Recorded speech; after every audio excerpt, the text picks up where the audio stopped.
Thank you. Thank you. Thank you.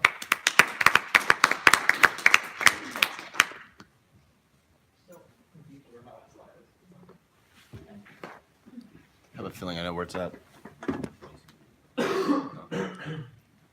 Um, it's on that page. It's hidden. I'm assuming it's there.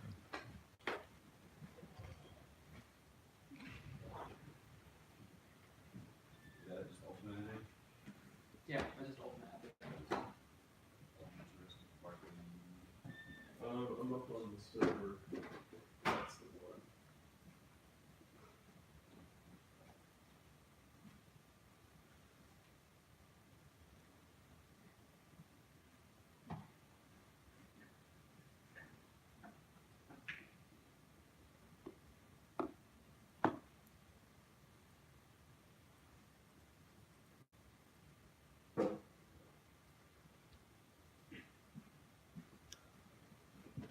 Alright, so today I'm going to be presenting to you on my furniture concept for the table. So this is a little logo I made a while back. It's kind of like my personal logo, but I incorporated some furniture aspects to it. So if I were to take this kind of the next step, this is how I would kind of brand what I'm doing here. So that's a shot actually of what you see up here. I went ahead and brought it in because I think pictures, they just don't, you can't really see the wood grain in the pictures. I just don't think they look as good. So you'll have to look at this after or during or whatever. I can probably put it up here. It might be, well, y'all like it down there or can y'all see it? Put it up on the table. So this is the finished concept. I think I learned a lot, just kind of pre-presentation. I learned a lot, and I think I would call that kind of my, almost there iteration. There are things that I would change, and I'll kind of discuss that as I go through. So, this is the issue that I'm trying to solve. We've all been there when you open that big ass box of IKEA furniture, and you spend 2 hours sitting there with their little tools they give you, trying to put it together. Some people call this like, a coping mechanism or like a way to interact with other people. I hate it. I was helping a friend of mine and their mom put together furniture for 2 hours a month ago, and it's just, IKEA has started to change the game, and I'll go into that. But this is what I'm trying to solve. I'm trying to solve, you get your flat pack furniture in the mail, and it takes you 2 hours to put it together, and it's flimsy and it's crummy, and if you break a piece, now you're looking for a piece online. So there's a lot of issues with that. One solution to this with custom handmade furniture, or any furniture for that matter, is to ship it fully assembled, just like this. But that obviously comes with a really high shipping cost because of the volume and because of the weight. I'm not too worried about weight with this, but volume is definitely a factor. So you can make your own plywood box that ships it. People who follow Greg Clausen, who does the big river tables, he created a river table, all that. He ships his in these big old plywood boxes, but on a grand scale, it's just kind of unfeasible. So my goal, this is, I've shared this with you before, but this is IKEA's new joinery on their furniture. So basically, they know how much people hate the products that they're making. So they're trying to make a difference. So their team of designers created this joint. And essentially, it's just a wedge with your ribbed structure, and it slides in here, and you stick, your little screw lock in there. So it's very simple. It's very easy. Anybody can put it in, and it only takes one fastener. Originally, I wanted to do this but better, do it with no fasteners. I just thought that became a little unfeasible, just because of how sturdy I wanted it to be in the end. So this is kind of my goal. This is where I was shooting towards in terms of a mass-producible design that still retains its handmade attributes. So here's kind of the question overall. How do I create a piece of furniture that can be shipped flat but requires very minimal assembly? So in order to avoid the fully assembled furniture, I want to be able to flat pack this. So I want to be able to disassemble it and easily assemble it with any sort of consumer that were to buy it without having to use too many tools. So this is a legend. This guy, Sam Maloof, he's a god at making rocking chairs. He's now passed away, but I think his rocking chair is in the White House. Drew's been talking to him about to get him out. Excuse me. But he created the Maloof joint, which is what I used 3 different occasions on all of my legs. And basically, it's a mortise and tenon for those of you who know what that is. But it's the way he joins his legs to the chair, and it gives a lot of rigidity. It gives a lot of strength on all different sides. And I'll take one of these legs off here in a second. So this is the guy that kind of inspired me, and he was the one who created the joint that I ended up using. So trial and error, it was a lot of working in the shop. I'm not going to show any sketches because I really didn't do that many sketches. I did enough to get kind of my general direction, but I was really just in the shop chiseling these legs out and ripping them. So initially, I was going to CNC the whole thing. So it was going to become a lot easier. It was going to become a lot tighter, but due to complications, I wasn't able to CNC the leg. So I actually was able to CNC the disc, but other than that, I did everything else by hand, which means chiseling, routing, cutting. So that was a big task, especially when all of my legs have an 11-degree angle on them. So as you can see, a lot of these trial legs have blowout on them just because I was trying new things, figuring it out. So like I said, I would call this almost there. I'm not in love with it quite yet. I think there are a few things that I can fix, but looks wise, I think it's there. So this is just kind of the iteration process. And then, so this is my solution to the whole flat pack situation. So I basically decided that a 28-inch by 28-inch square box, 3.5 inches in depth, can hold all I need in the furniture, including a top. So I brought this along, and I'll talk about this in a sec, but this is one of the epoxy tops that I did. So this is something that could go with this table. It's not necessarily something that has to go with this table, and I'll talk about that further. So it would basically epoxy on like that, and that's what it would look like. I mean, I'm sure it's not centered. But this box would also include the top with it. So these would become one piece after being glued on, and then your legs are separate pieces. So with that, all that is needed for assembly would be a screwdriver or an Allen key, which is what I'll be moving to, and 3 bolts. So really, it takes very minimal effort. There are insert nuts, meaning, or in this disc, meaning that you can unscrew it and screw it back in as many times as you want. So if you're moving, you want to collapse it for whatever reason, it can be assembled and disassembled multiple times. You're not just relying on the threads into the wood. So this is kind of the final shots. I haven't gotten great in contact shots because I finished it last night very late. So these are some kind of shots for scale and just to see the different views. So this is what it looks like up against just a normal sitting chair. I wanted something that you didn't have to reach up to set a glass onto, so they call them kind of cocktail tables. It's 20 inches in diameter and then about 24 inches off the ground. So that's kind of the height that I was shooting for, and that gives you some sort of scale as to how big this is, sitting next to a chair. This is that insert nut that I was talking to you about. It allows the user to screw it in multiple times. And then this is just a top view with a close-up on my joint and then the bolts there. And then next is multiple options. So back to the epoxy.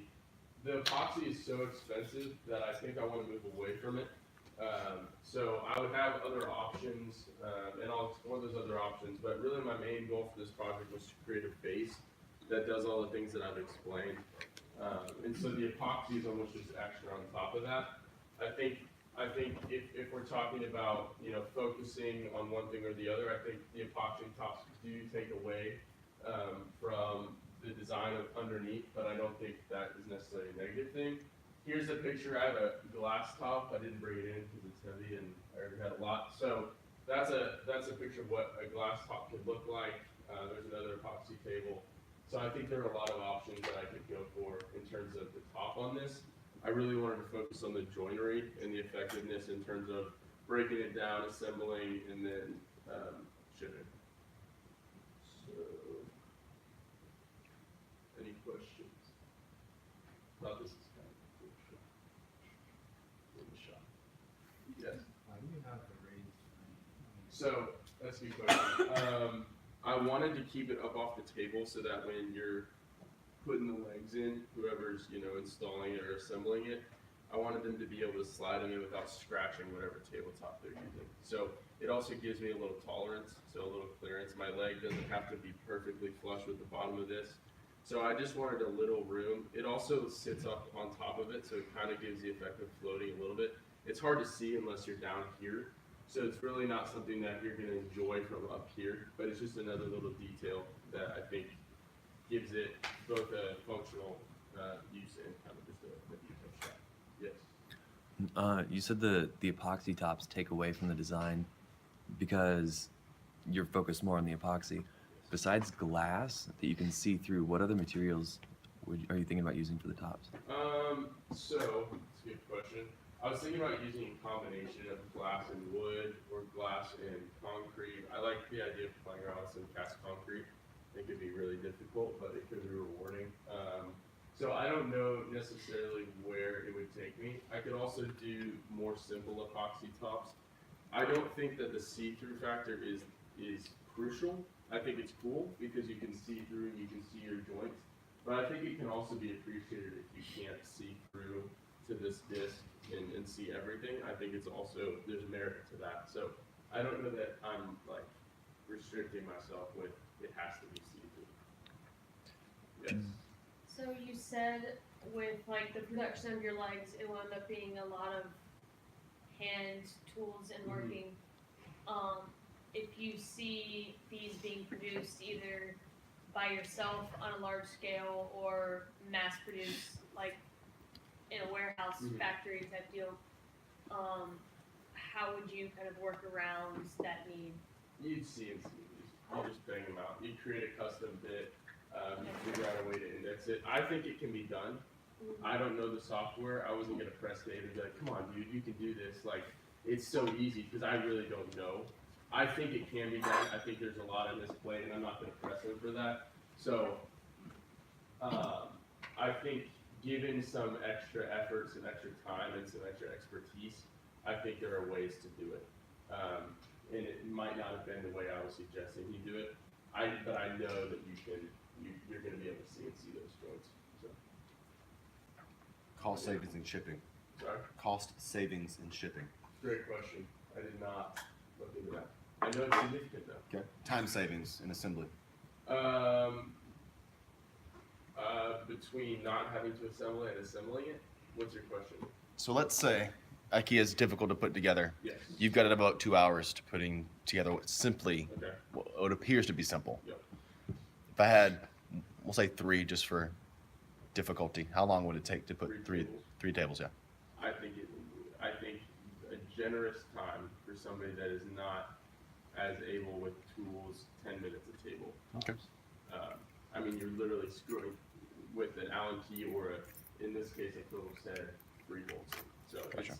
it's about as easy as it gets. So. Perfect. Thank you. Thank you.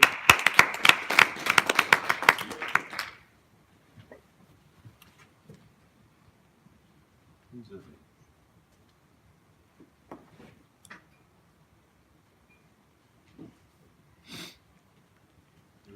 Oh, I think it's fine. Oh, it's not me. I was wrong. Okay.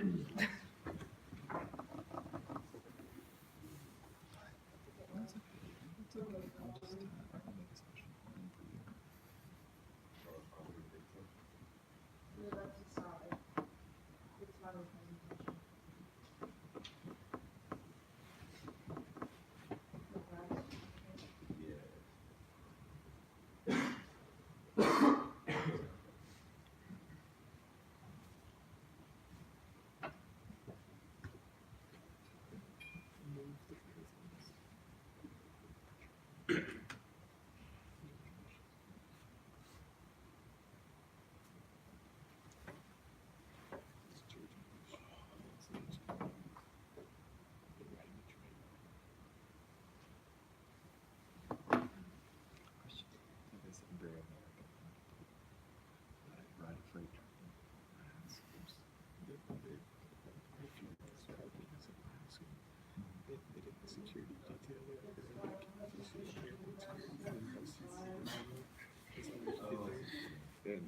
they canceled the high school for 2 days since we were saying.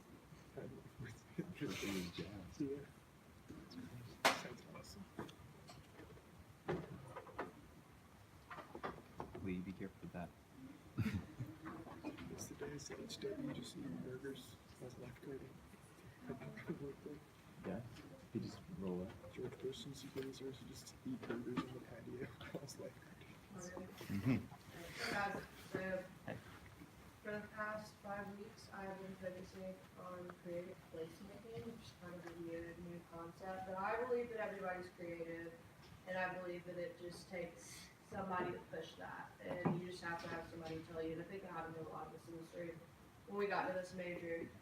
But this is just kind of going to start you out with. This is kind of what I ended up basing everything off of. I found this in my research, and there was like a 20-page document on creative placemaking. Creative placemaking partners strategically shape the physical and social character of a neighborhood. Creative placemaking animates, rejuvenates, improves, and brings diverse people together to celebrate, inspire, and be inspired. So I decided to focus on Birmingham. I think that it is a very interesting place because people are drawn to it for some reason. It's got something about it. It's got character, and it's got this industry behind it. There's already creative places that exist in Birmingham. I got to work at one of them this summer, and it was so cool. Every single morning I walked in, and people had gone in the wood shop cutting things and sanding things, and you go upstairs and you're across the hall from a graphic designer or a newspaper company, and there's just a lot of collaboration, a lot of opportunity for you to really get to know other creative people and be pushed by that. The problem with it is these places don't really integrate any sort of community, and they don't really reach out into the normal world. So people that don't think they're creative, people all the time are like, oh, I'm just not artsy, I'm just not creative. And they're never going to come to a place like this. They're never going to be pushed. And I think that's such an important thing for people to be pushed in that, because I think it reaches into more aspects of life than just your creativity. So my whole thing is, how do I build a space that builds creativity? How do I build a space that builds creative people? And this kind of leads me to what I ended up naming my building. It's vernacular. So vernacular is a type of construction that is designed based on local needs, availability of construction materials, and reflecting local traditions.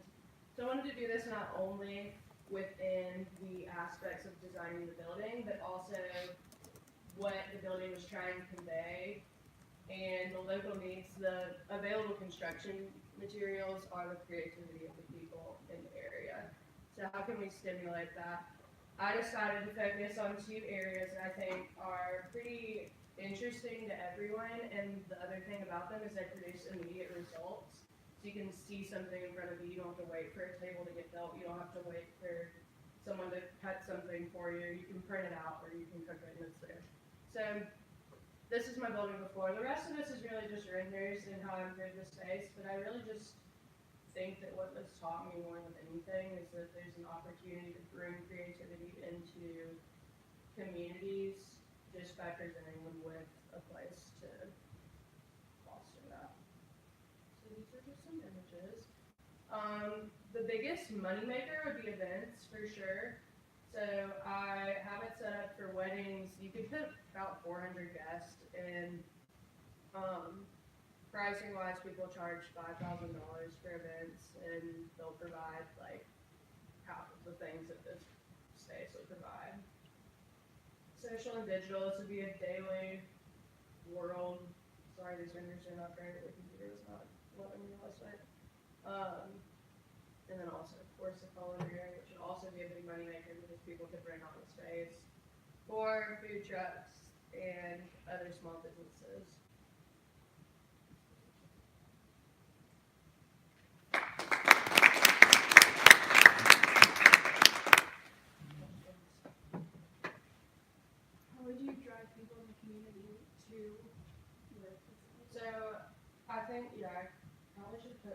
What about that?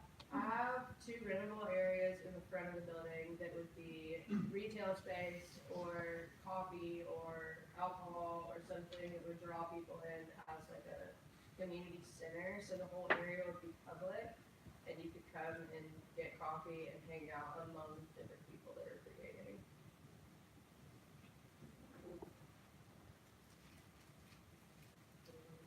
You go for it.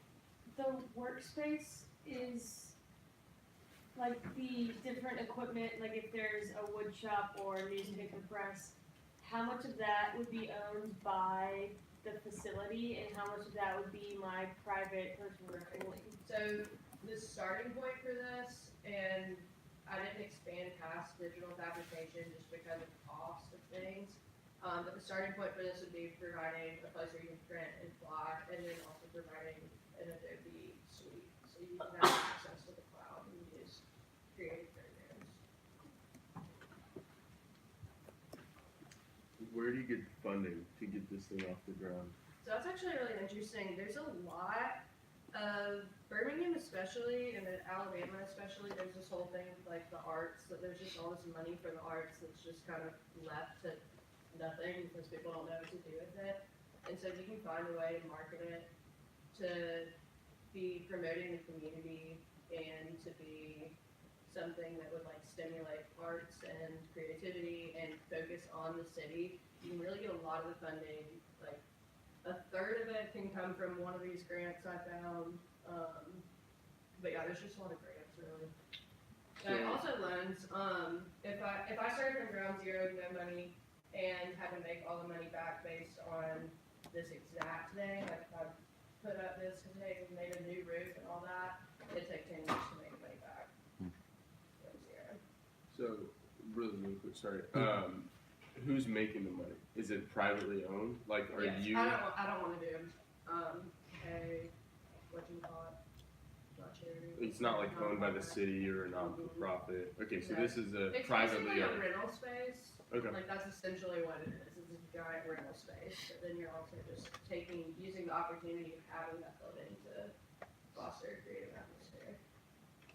If an artist, like you have a graphic artist in there making work and their prints are up, if they sell $2,000 worth of prints, is that money goes all to the artist or would you take part of their commission? So the idea would be that you would pay an overhead for the space and for whatever materials you're using, and then you would get all the profit on it. I did want to offer like a gallery space where you could display your stuff, and if you're doing that, then obviously I'd take some money, but if you're selling it on your own, selling it.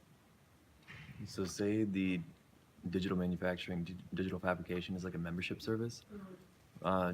Just thinking about, say somebody wants to come in at weird hours like creative people sometimes do. What would the hours be of this place? So the way that they did it in Make that really just worked well is they just have door codes, and if you had your door code, you could come in at any hours. If you didn't have a door code, you came in from 8 to 5. So I kind of think that's just how it would run, and so it'd be a public area, probably later than 5 because we're offering like food and drinks, but it would be, open during the day and accessible by members whenever. If you had to make an all-star list of the people you wanted to open the building up to first, who would they be? Like, what food truck would be in the kitchen? What artist would be at that station? Dream with me for a little bit. How big can I be? Money's no limit. Who would be the most ideal people to throw in those spaces? Like specific people? No. Type of people, I would say just people that are willing to talk about things that are uncomfortable and people that are willing to push boundaries. I'm not talking about like issues like political stuff. I'm just talking about like in general, like people that are willing to fight a little bit. I think that's important, pushing creativity. I like people that are a little more on the edge, and honestly, like some of the best chefs and some of the best artists are people that are a little annoying to be around. You don't say. Do you see this as a space where a lot of different disciplines would cohabitate in terms of like chefs and artists? I and hope dancers? eventually it would be everything. It'd be an area that'd be like a big maker space. But yeah, that's what it kind of shows, you know, things that were reasonable to start with. But yeah, that'd be the goal, is to get that cost covered. And what would you do about the maker spaces when you're not hosting events? So with the digital fabrication, it literally can all go in the closet because there's not that much. Once it started getting bigger, we talked about doing like big freight cars in the back where you could put everything in and store it. There's storage up in the top rafters, but it wouldn't be enough if you like had construction material and stuff in the building. So. Thank you. Good job.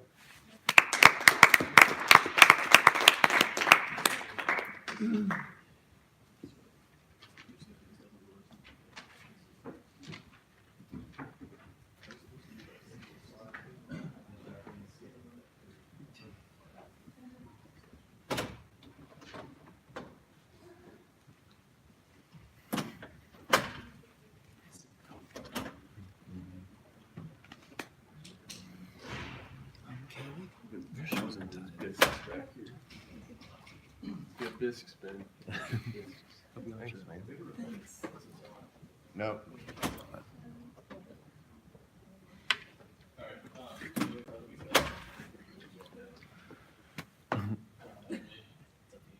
Well, is it a good time for a bio break? Is that what needs to be happening? Well, bio break it is. We're gonna start in as soon as we can. Where's the bio? Just go back. Yeah, it's a nice way of saying it. Yeah, we can biological retreat.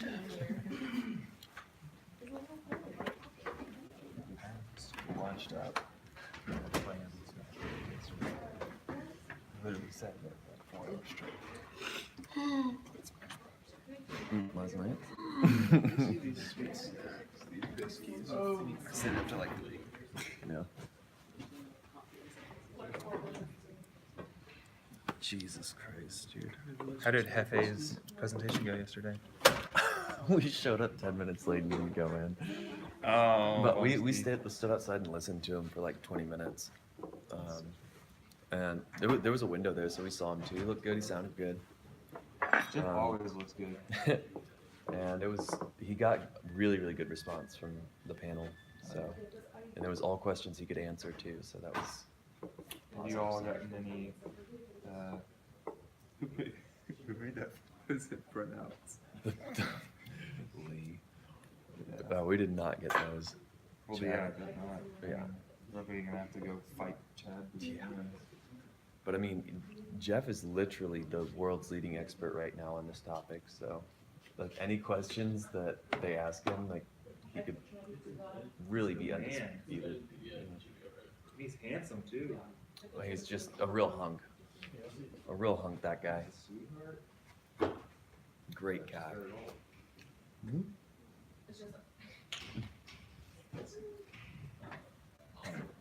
Great guy.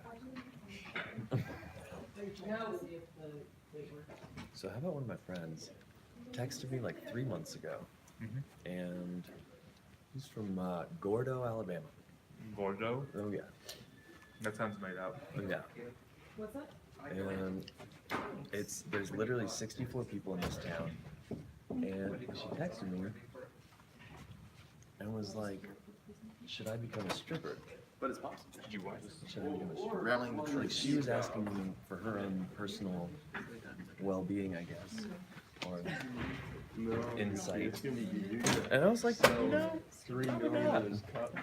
Probably not. You're gonna toss. She you're just gonna toss started at Wallace Scab a in bone. Atlanta, like, you know, she's taken every Should we do single. it on the side? It's gonna be Huh? the. I do that It's well, gonna be yeah. the Applegate. You can't strip on the side. Applegate Full-time job. Industrial Design. Applegate Industrial and Graphic Design.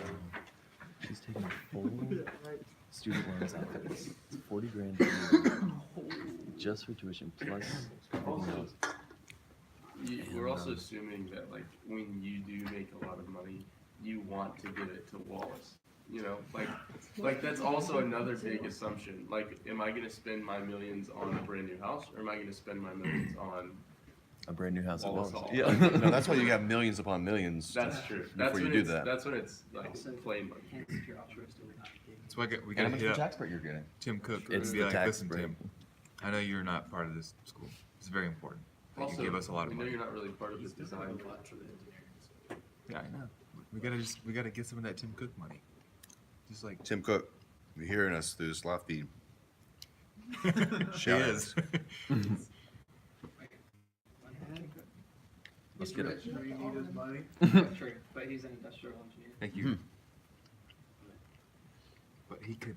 If Steve went to Auburn, we'd be stacked. We do all right. We'd be all right. Or if I just like, if I take over as the president of the university, I can just say, hey, let's build a building. And it's another good option. True. I think that's a.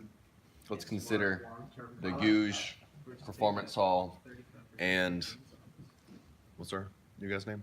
Did you Lead, come lead, from lead, the yeah. Gouge? Science Center? Yeah, yeah. No, I saw it. I think it's Leach Science Center. I think it was a benefactor. I saw that too. I drove by. Yeah. And I was like, that already? Too close? Yeah. Already. Yeah. That's what I assumed. Yeah. Made me think of That's Corbin. If that were true though, like, oh, here's a building with my name on it at Auburn because I'm the president. Boom. Yeah. Boom. Yeah. Well, I mean, he spent like 14 million on renovations to that house. The student center. Really? Where Yeah. did Corbin get all that money? Really? Yeah. Never heard of it. They're building it behind Oh, the Engineering student center. Student center? Yeah. It's gonna have like restaurants and like stuff in it. Yeah, it's a mess. We're just gonna turn a corner of the campus. Proud of them. They're doing great things. Great Auburn alumni. Ben, you need to sell a lot of knives. Yeah, Get on that Mike Carter grind, my guy. yeah, nope. No. Start whipping those sheets Done with out. that, huh? All right. Ben, we've restored ourselves. Thank you for your patience.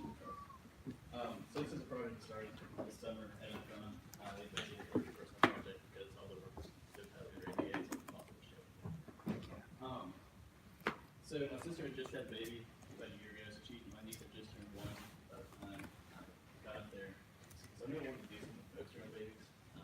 But it was gonna be, a good area that basically if I needed a prototype, like I had a 1-year-old prototype on right. It's not weird at all. Give myself a prompt. How much mitigate stress for parents in the NICU?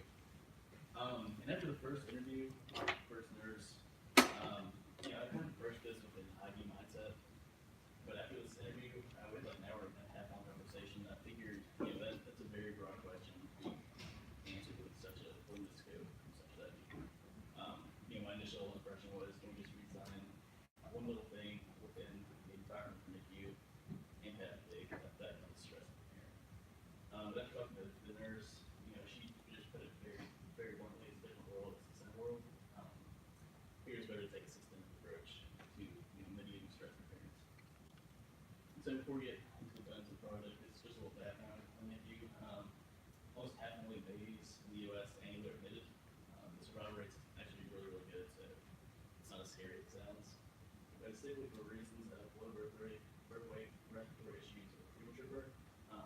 And premature birth being the most common issue, which then, follows that different health complications lead to that. And premature birth is basically anything under 40 weeks of gestation. Being an outsider, it's kind of hard to break the medical field, and especially something so focused as an NICU can be very difficult. So the initial, basically 2 months of this project, I just devoted my time to basically understanding as much as I could about the environment, the people, behaviors of the NICU. That consists of talking with 4 NICU parents, which were about an hour and a half long phone calls each, a couple nurses. Since I was up in Cincinnati, they have one of the best children's hospitals in the NICU in the basically the world. I think it's in the nation, like number 2 or 3 in the world. So I was able to set up a tour and actually walk around for a couple hours, speak to the medical director up there, get her opinion, and also I was able to attend a few training events down in Birmingham, UAB, which is something that bring in like teams of nurses, and they run simulations and like different tests on these like very lifelike but fake babies. So basically all that culminated into understanding the different relationships and different stress influencers within the NICU. As you can see, and as it's probably obvious, the baby is at the center of the NICU. We have it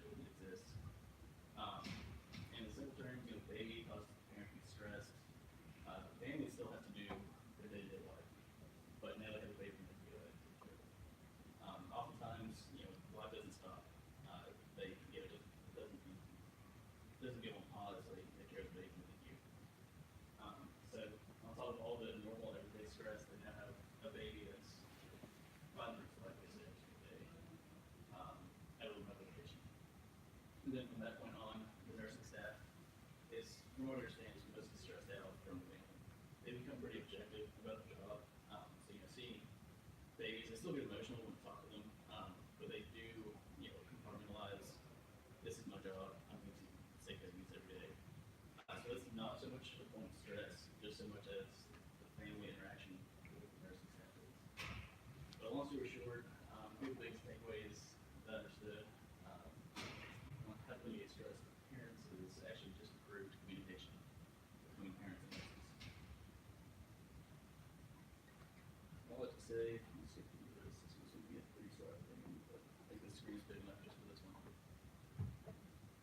So yeah, all I have to say, all this culminated into this journey back here, which is, you know, quote unquote, typical parent experience within the NICU, which, you know, there's just really no such thing as a typical experience, but combining all the stories the nurses have told me and the parents, this is kind of a generalized view of what somebody could expect from delivery to discharge in the NICU. Just kind of gloss over really quickly. Essentially, the baby is delivered, and if the parents don't know anything that's going on beforehand, and they assume it's a healthy baby, the nurses do everything they can to keep the baby with the mom. But eventually, if they see that the baby is sick, or, you know, it's not the right color, it's kind of blocking out the uterus, they'll keep an eye on it, and within the 6-hour window, if they determine, you know, this baby needs extra care, they will then take it to the NICU. What happens then between that point of, you know, they understand that special care is required, and they ship, you know, quote unquote, ship to the NICU. The parents are pretty much left in the dark. The nurses don't really know what's going on. They just know the baby isn't healthy, and of course, the parents don't know what's going on, but the nurses know what's going on. So those definitely big point of conflict is the parents and nurses. Is, you know, the nurses can give out false information or information that they think is correct, but the parents are always providing more information, basically every single day. You know, where can the baby go, what's wrong with it, but they can't really say too much about it. At this point, the baby arrives from the NICU. The mother is typically still recovering at this point, so if there's no family member there, maybe the father or a relative, they typically call the nurse and go to the NICU and basically just go through the admittance process until the mother is well enough to venture over there herself. And as they move on, as the baby's stabilized, just kind of on the day-to-day, eventually the nurse will pass off some of the duties of care as far as feeding or diaper changes or staying in contact with parents, so the parent eventually took care of those duties. All that is to say, one of the biggest stress and issues is the communication and constant updates of the baby's health to the parent. And so as well as the parent staying in contact with the nurse throughout basically this entire process. And it's probably a little bit easier to show you all images. You can't really sum up the parent experience in pixels and colors as much as it's probably just easier to show you this. This is Cincinnati Children's Hospital on the left, which is, as I was saying, one of the nicer ones. It's pretty clean, pretty tidy. It's not too overwhelming, but it's still a very, very mechanical environment.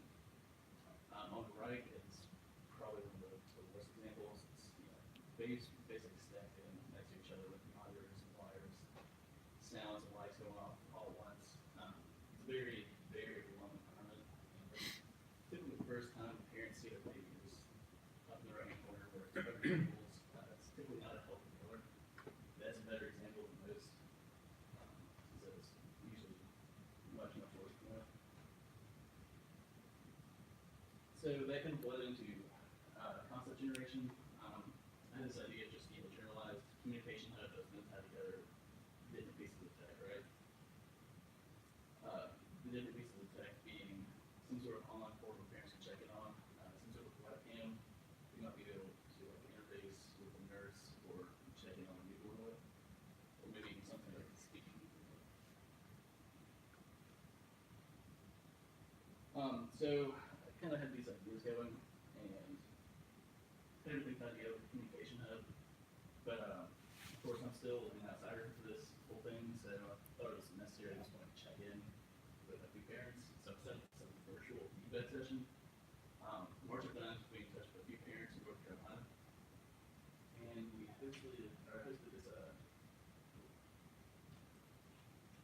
basically a Skype session, about an hour and a half, where they joined me, and we just basically had a conversation with some very pointed questions. With me not really into too much, but it's more of a point to get them to start speaking and essentially affirm my direction and concepts of the skills training, which, long story short, they kind of did. Also had them look at a few concepts and basically giving their opinion on how much is too much information, what kind of information would they expect to see, or what they want to see. So from there, developed kind of a high-level estimate. It's basically bare bones of the system, like what would a parent need to see versus what is superfluous and too much. So yeah, so the new system, which I've called Embrace, kind of goes like this. You know, the baby is in the NICU. That's nothing would change. That's going to happen. At this point, you know, immediately when the nurse gets the call, she sets up an account for the parent, gets the information, sets them up on Embrace. They're then getting the information. You get the relative that goes to call the baby from the NICU, or maybe a nurse that gives the parent the information, or the mother the information if she's still hospital bed. You know, at this point, they can basically just log on, the webcam set up, and log on to see the baby at that point. So this could be pretty critical to the mother if she is still bedridden. She can basically download the app and view her baby immediately. And have just a little bit of solace in that. Then they can also remotely connect when they're at the vacant state. So this is a quick overview of the online portal system.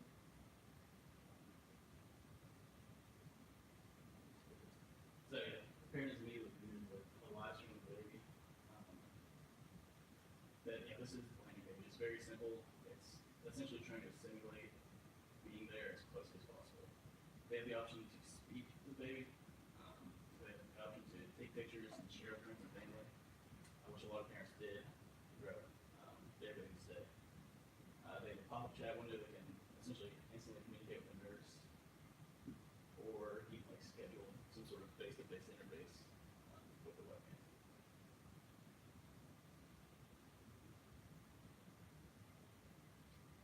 In the NICU, the nurses do eventually teach the parents how to read monitors. So I figure whatever information is available in the NICU should probably be available online as well. Probably just in a much simpler and easier to understand way, as well as general information of what to expect and what kind of rooms are healthy. This is essentially the baby's history of the calendar, so any procedures that have happened or will happen, scheduling different points of rounds, like when the nurse plans to take care of the baby. Mom does as much as she can. Quick information about the hospital, authorized access they can share with friends and family if they want to log on. Different notifications. You know, maybe this system has some sort of artificial intelligence that can recognize when the baby's awake, or when the nurse is over around it, they notify the parents. You know, they can log on and you know, basically see the baby.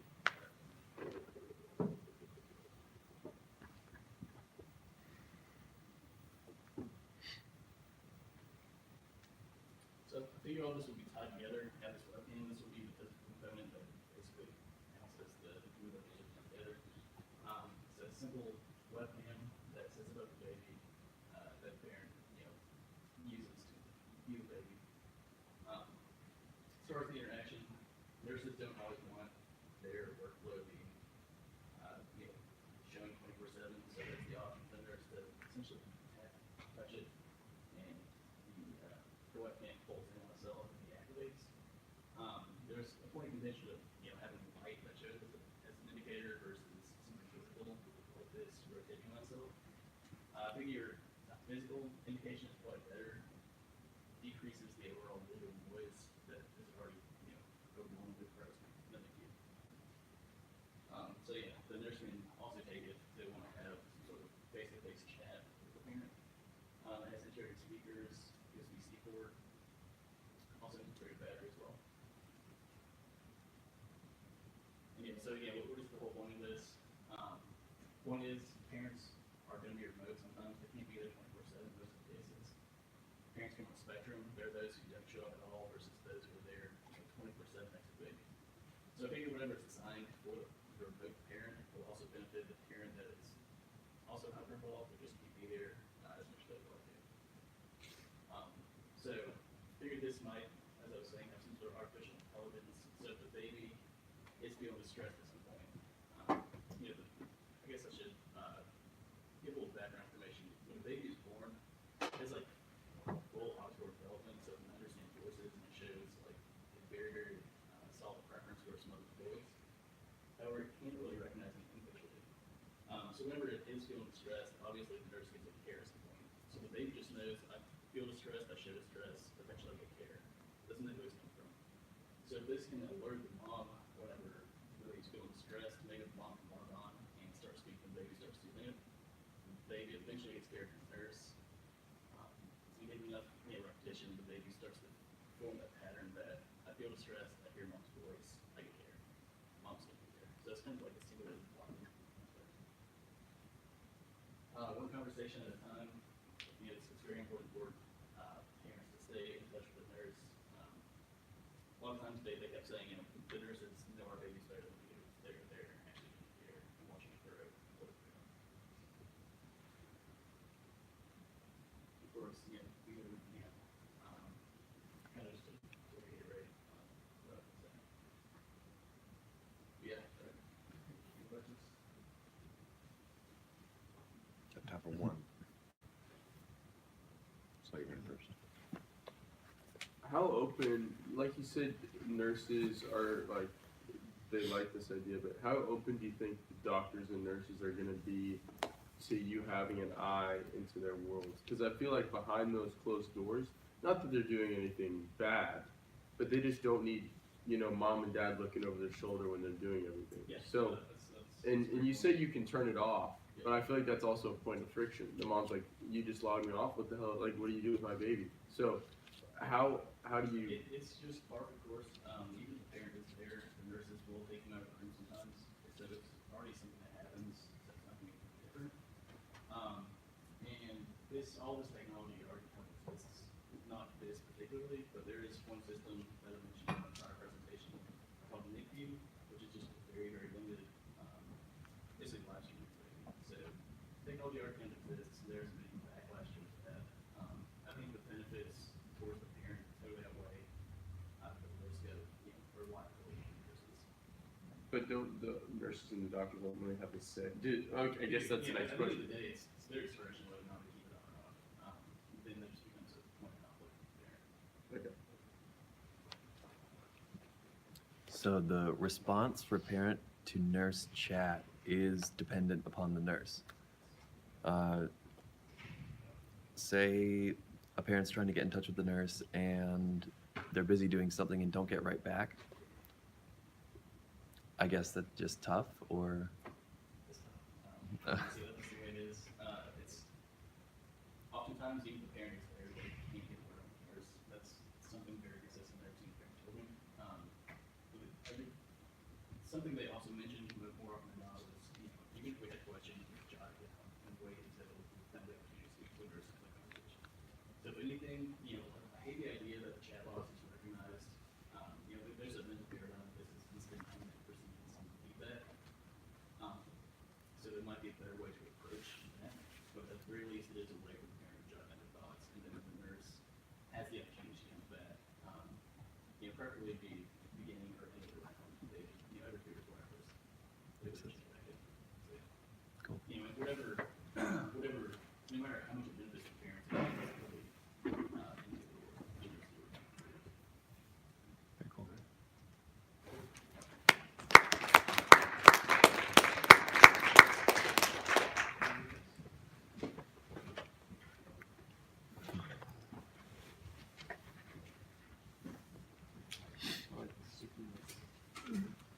very cool.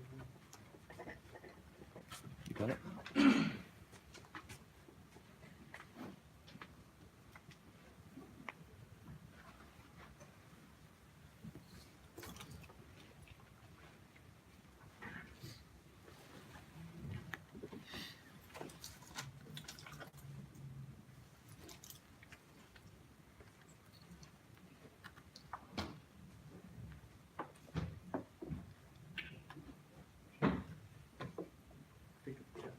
Tim, I think smart.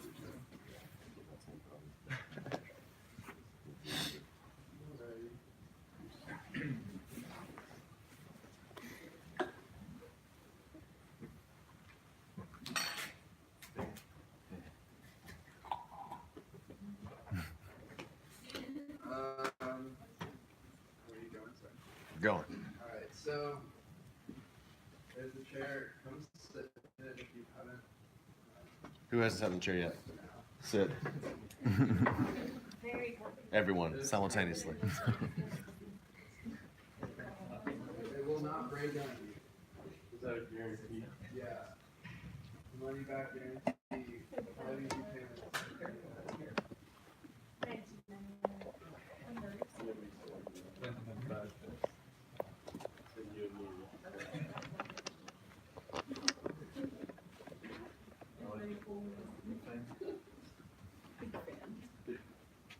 Big fan, big fan. Sure. Yep. It's a little wiggly, but it adds to the experience. How does it feel? I could nap in that. Hmm?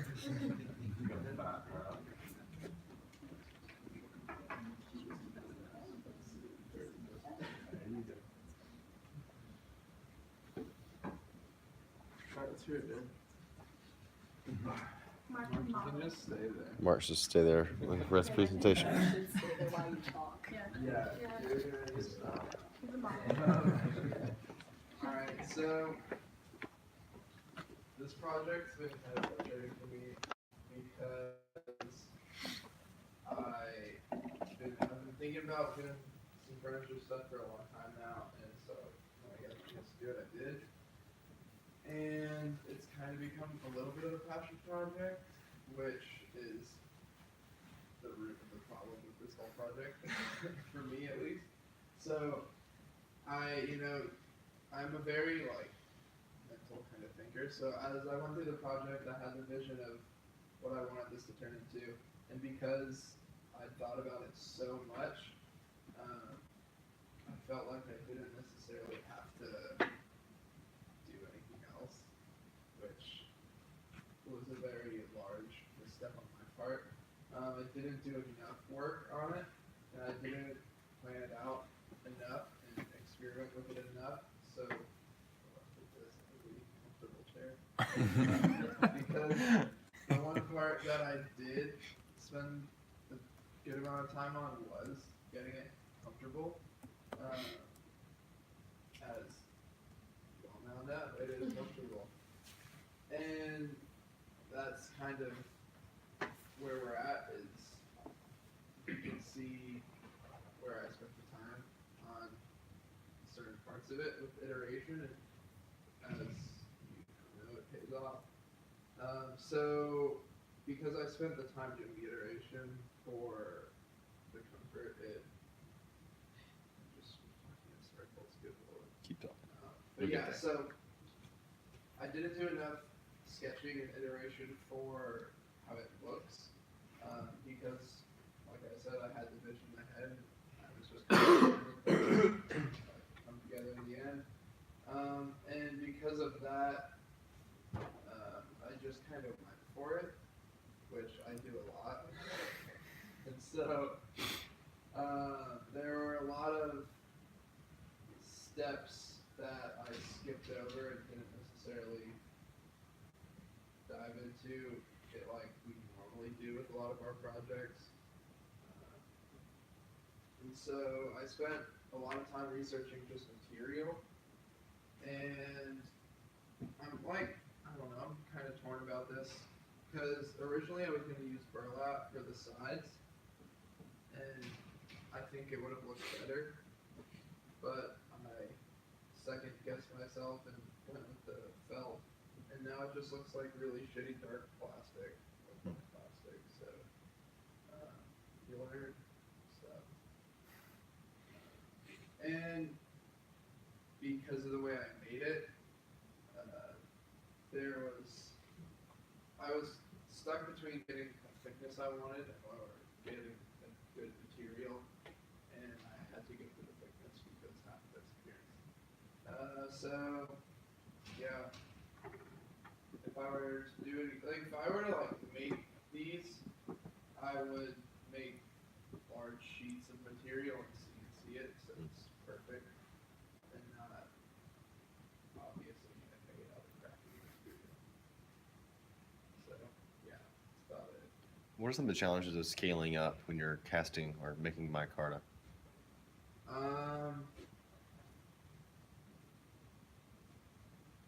Cost.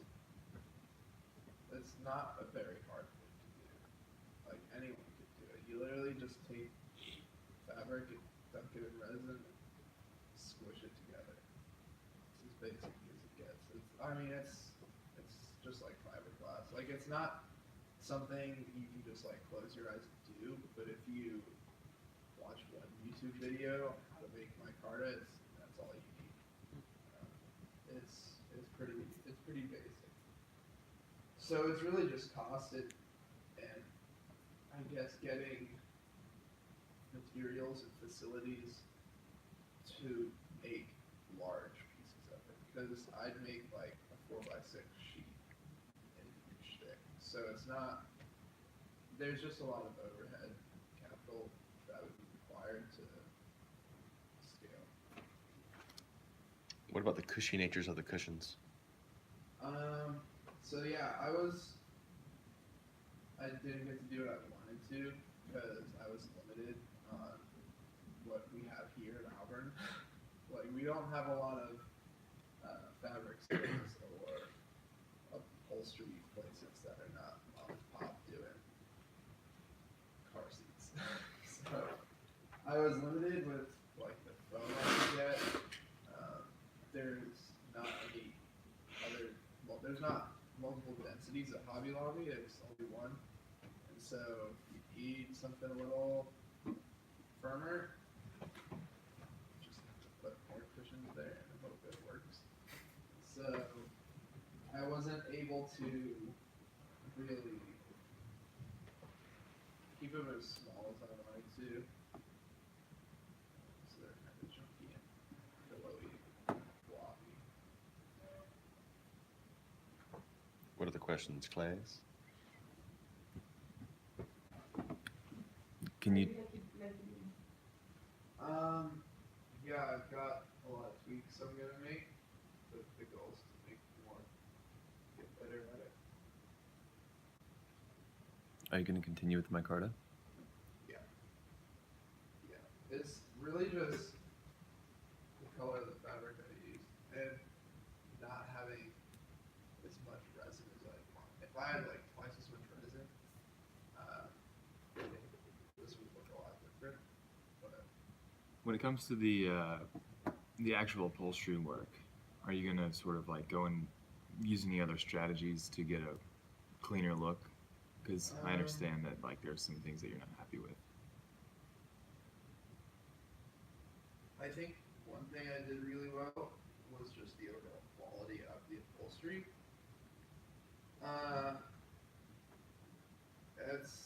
It's such an aesthetic thing, you know, like quality-wise, the upholstery is pretty solid. But if I want it to look different, I can't necessarily answer that question yet, just because I don't know what it would look like in the future. If that does change, then yes, I would completely change what I did. And I did change what I was doing a couple times with this throughout the process because I wasn't happy with how part of it looked or, you know, those kind of on the fly decisions. So, yes, and maybe. Anybody else?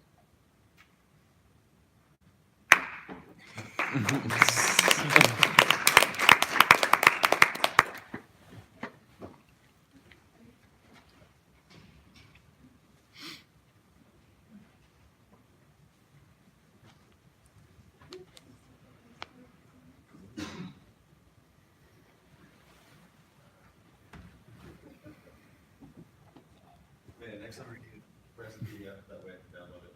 Yeah. Also, another one of my mistakes was that I just didn't document anything. So like, don't really have any content for this project. You're that would share, there's a lot of your experimentation. Yeah, I did. But that was just another one of the You still have all your steps. molds though. Yeah, but I'm not gonna use them. You can picture. Because Just take a picture of them. You need to scale up to a whole sheet, and then you'll get clean edges. Exactly. Because so Can you the buy problems I 4x8 had sheet was of micarta already made? not the size I wanted, so I'd have to make it. The thing is, the micarta's mostly for looks, right? So I would just make it out of inch thick MDF until I got to a place where I was like, this is perfect. Keep saying perfect. This is what I want. And then I would jump into the micarta, which I think was one of the big problems with this, is I just kind of skipped all that ideation process.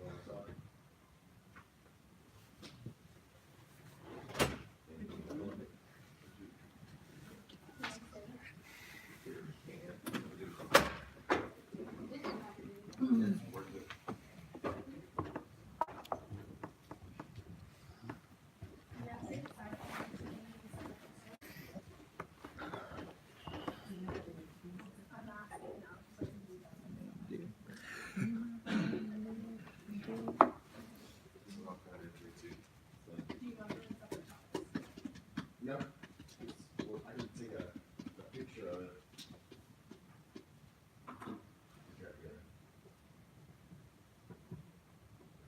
Oop. It is literally a weep. Mm-hmm. I really want to play Luis and That would be awesome. Yeah. Oh yeah, why are we playing with you? John Michael has the opinions. Oh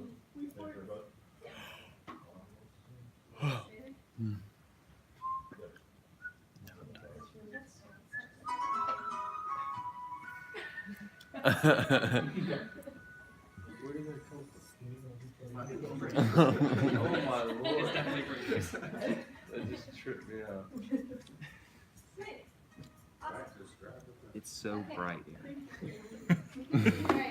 so 60% of people struggle with mood disorders. Who struggle with mood disorders struggle with awareness of their moods. So an app is definitely an app that tracks moods is definitely essential for people with mood disorders, because awareness is that key factor. However, current mood tracking apps are outdated, overwhelming, and childish. So, the majority of people that are diagnosed with mood disorders are between the ages of 18 to 25. So an app is needed that is geared towards a younger generation, ages 18 to 25. That's desirable for the user, that they enjoy using. That's more than just an app itself, and more than just logging your moods, but it's also a lifestyle app. So, unique. To create an app is awesome. So, AOK is more than just an app. It's a lifestyle. It's more than just logging your moods.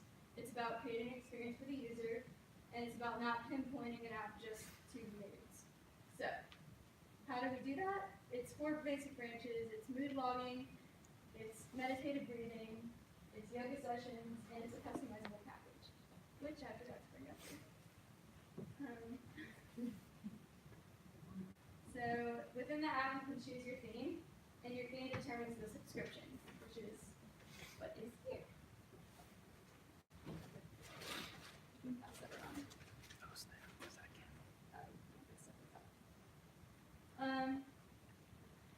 Also within the app, it's a planner, so you can plan and schedule events, and you can also quickly look through the moods in your blog. Also, you can quickly access in the home button inputs for mood, journal, and activity. And throughout tracking the moods, you can select an overall feeling, and then you go through, based on that feeling, you'll get a series of words, and you select different words based on your feelings, and then you can select activity inputs, and then you have an optional journal entry.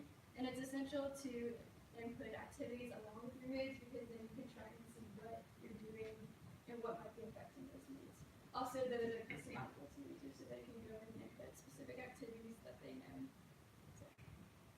Also, you have the option to either type a journal entry or scan your journal entry. So that's a part of the kit that you'll receive in the mail is you get your own journals. And also you can go through different guided meditative breathing sessions. So those really help clear the mind and overthinking is something that a lot of people with mood disorders struggle with. So having this included in the app, consistent with the same brand, makes it really accessible to the user. The package. The package includes supplements, a candle, flip calendar, herbal tea, hand cream, and 2 blank notebooks, and a daily journal, which is what you can use to input those same goods that you would in the app if you want that intake of them. So.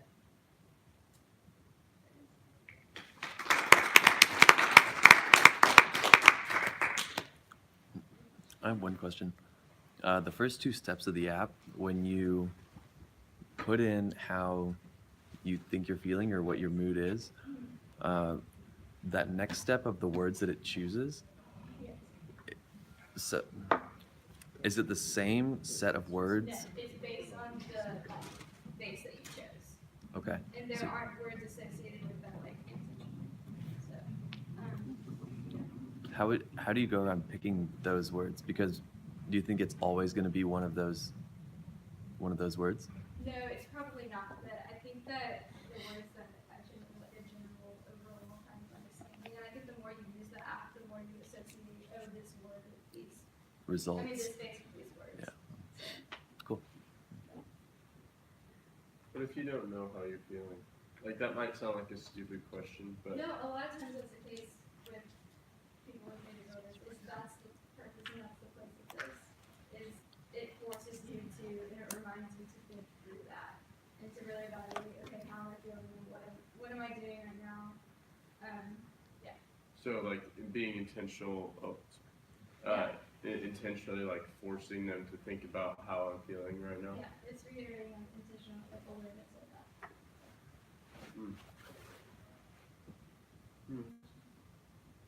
Could you show us some of the Yeah. objects in the kit?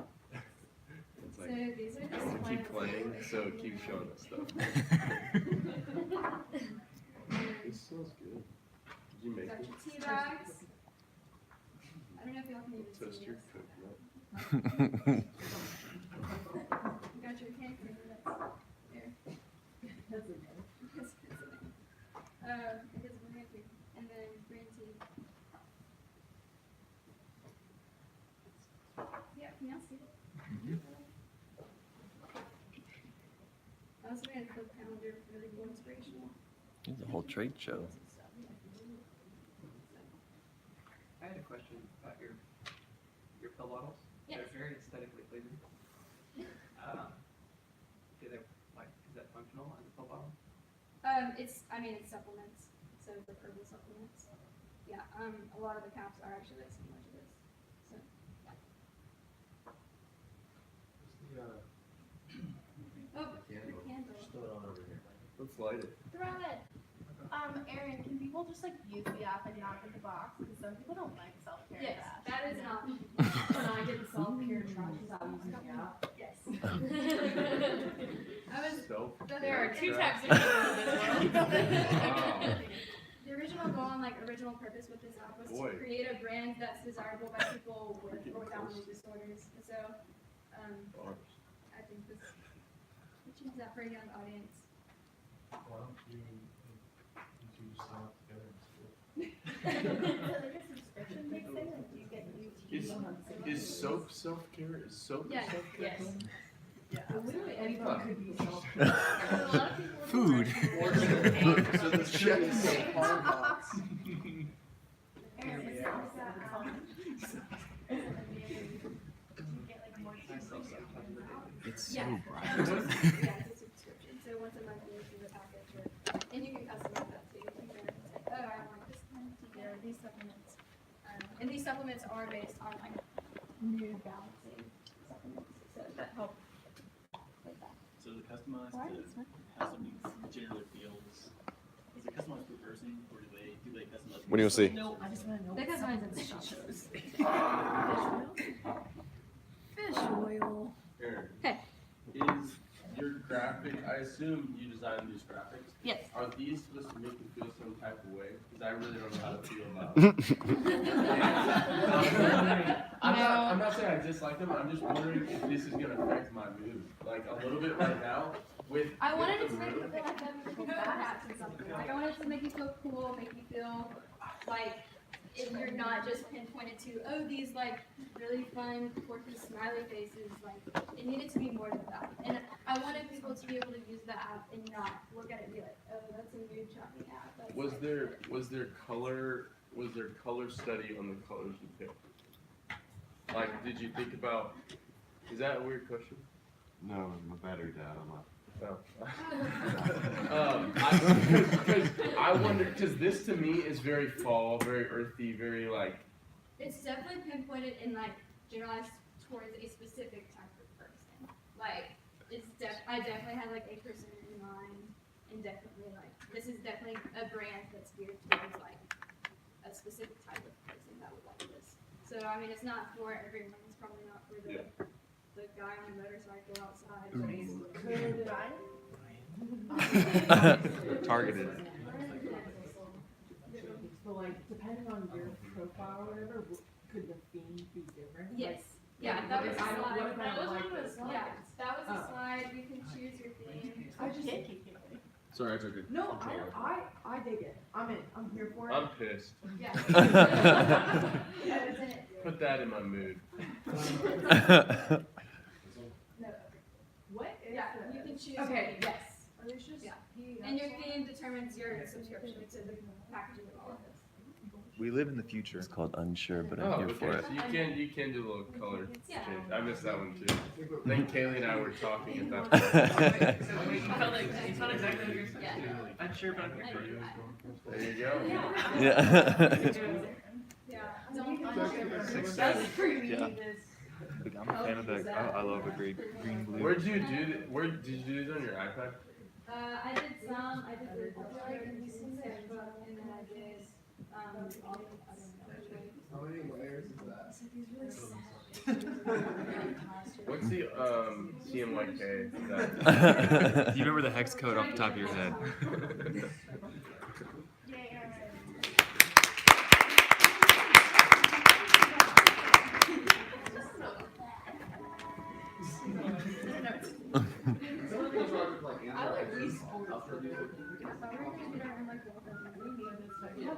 That takes me back. Yeah. That weed toe takes Dun, me dun, back. dun. Yeah. Like 8 years when I'm like just wrecking in tennis and baseball, hitting homers. Laying down. Bowling on the couch, sitting down and bowling. Yeah. Like You gotta wait longer for the ball to go through the air than anything else in the game. Tennis and you just lounge. It's just a flick. Yeah. Yeah. Or when you get good enough in baseball where you can just crank homers the whole time. And then it just slowly lofts through the air. Yeah. This is the real one though, because you actually have to. That was hard. Yeah, the boxing was a hard one. Because the nunchuck isn't actually like a sensor, I feel like. I think it's guessing. That's the person. Like, it's They're like, always like, last She wins. Yeah. you're like, is it not doing it? come on. Apparently it was the second time. Yeah. Yeah. Cheats, Jesus.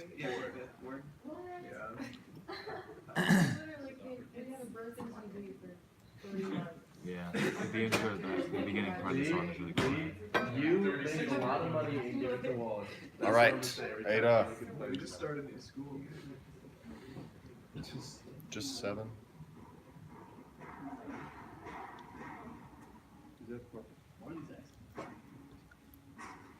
Are they changing? I don't know. I thought I had it. Aaron's got control. What's your hat?